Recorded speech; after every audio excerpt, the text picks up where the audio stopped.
Hey everyone, thanks for tuning in. This is Watch Your Style. Today I want to show you the 41mm Submariner. This is the 2020 model that was released last year, and I just want to give you a very quick look. I'm very excited to finally get my hands on this piece, and as you can see, it looks almost the same as the outgoing model, but there are some key differences.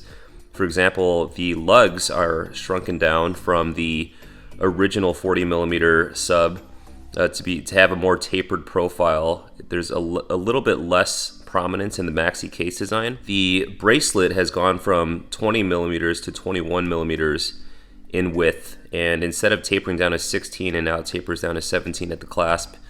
This is a really solid piece. It has a thickness of roughly 13mm, so it wears really well. I actually prefer this over the Omega Seamaster Professional, which is a little bit thicker. It's closer to 14mm thick with that display case back, so I do think that the sub wears much nicer, much thinner on the wrist. It has a very solid unidirectional Cerachrome bezel. Very solid clicks, very solid action, 120 clicks. And then of course this is the date version, so it does have the date at the 3 o'clock with that quintessential date magnifier. And then you can see at the 6 o'clock there is a crown between Swiss and Made if you look closely. I can maybe zoom in here real quick.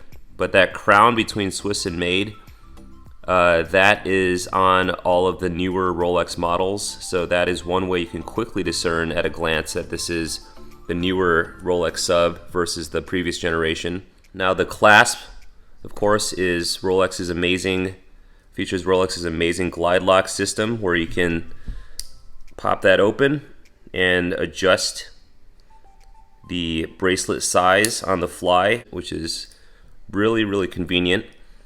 And then it does have the twin lock oyster clasp as well.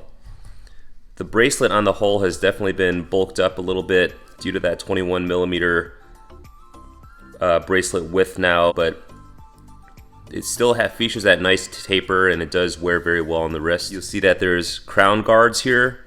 So this features Rolex's trip lock system, and this watch is water resistant down to 300 meters or 1,000 feet. The movement in this watch is Rolex's superlative chronometer certified, caliber 3235. It features 70 hours of power reserve, which is quite impressive over the previous generation. The 3-day power reserve is much appreciated. As you can see, this example that I picked up is slightly used. I'll probably pop up a full review and talk about how I got my hands on this watch. I did actually trade a couple of pieces for it. And then the lume on this piece is, of course, Rolex's Chromolite, which shines in a beautiful bright blue color and is extremely legible. So all in all, this is a really beautiful piece, guys. I'm happy to have picked it up.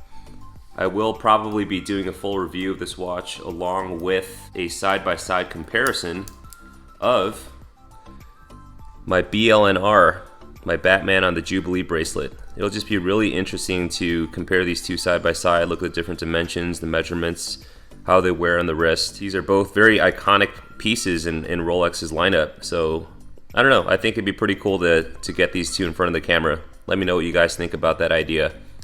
So anyways, guys, that's just a very brief look at the Rolex Submariner 41mm.